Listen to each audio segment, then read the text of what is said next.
নমস্কার, সকলে কেমন আছেন? আবার পড়ছে একটা ঝকঝকে তকতকে ব্লগ নেওয়া সরস্বতী পূজা।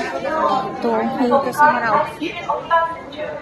তো একটু বাইরেছি, যাই হোক ফাইনালি ট্রেনে উঠে পড়ছি, যাইতেছি ব্যারাকপুর। তো আপনাকে সকলে সরস্বতী পূজা কেমন কাটলো জানাবেন।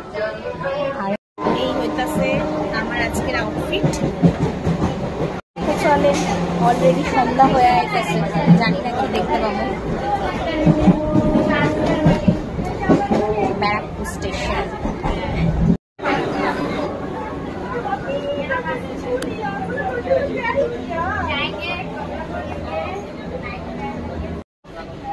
আর বাঙালির সরস্বতী পূজা মানেই হচ্ছে ভ্যালেন্টাইন্স ডে। তো বাঙালি ভ্যালেন্টাইন্স ডে সেলিব্রেট। তো ব্যারাকপুর স্টেশনে নাইমা টোটোতে উঠে পড়ছিলাম। টোটোতে উঠে যাইতেছিলাম ধুবিঘাট। তখন ভয়েস দিতে পারি না, দেখা পরে ভয়েস দিতেছি। ফাইনালি গঙ্গার পাড়ে আইছিলাম, কিন্তু এখানে অলরেডি অন্ধকার হয়ে গেছে, পুরো অন্ধকার হয়ে গেছে।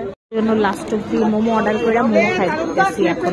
ও খাওয়ানোর পরই ফুচকা দীক্ষা লোভ সামলাইতে না পাইরা বড় বড় ফুচকা খাইতে শুরু করে দিছিলাম। আর তখন আর ভয়েস দিতে পারি নাই, তাই পরে ভয়েস দিতেছি। আর পানিপাতে এইরকম আলু মাখা ফুচকা তো পাওয়ানোই যায় না। যাই হোক, তারপরে ওইখান দিয়া অন্ধকার হয়ে গেছিল দীক্ষা দাদা বৌদির উদ্দেশ্যে রওনা হয়ে গেছিলাম।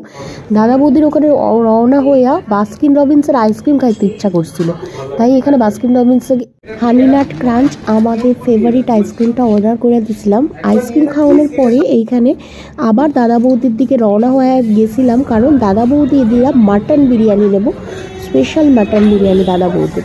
তো এখানে আইসা দেখি হাঁড়িগুলি অলরেডি ওরা বিরিয়ানি রেডি করতেছিল, আর আমি এখানে লাইন দিয়া বিরিয়ানি নিতেছিলাম।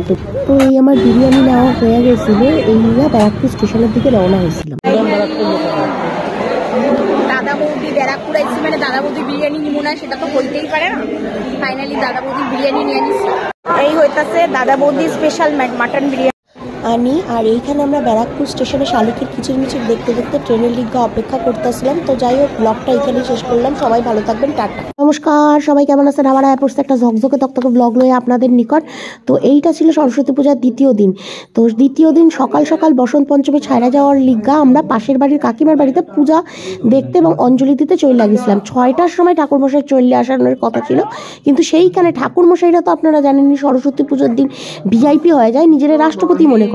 তো 6টার জায়গায় ঠাকুরমশাই আইছিল 8:30টার সময়, তাই ঘট পট রেডি কইরা তাড়াতাড়ি করে অনেক পূজাতে বয়া পড়ছিল, যাতে তাড়াতাড়ি করে পূজাটা শেষ করে আমরা অঞ্জলি দিতে পারি।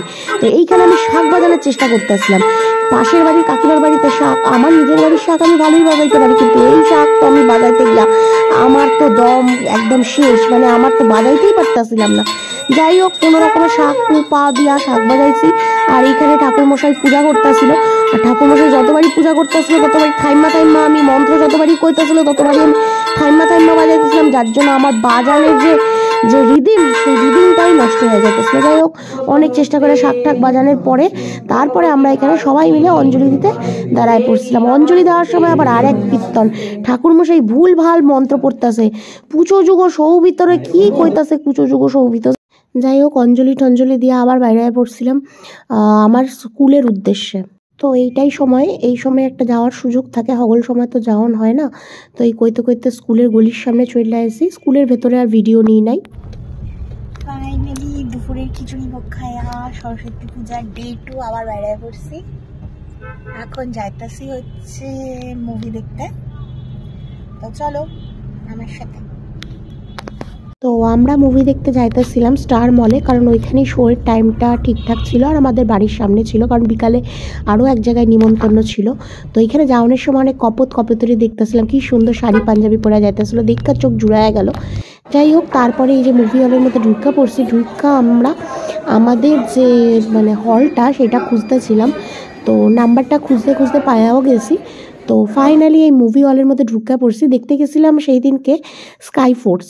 ও ব্লগটা এখানেই শেষ করলাম। ব্লগটা ভালো লাগলে একটা লাইক করে দেবেন, আর অবশ্যই ব্লগটারই শেয়ার করে দেবেন। টাটা।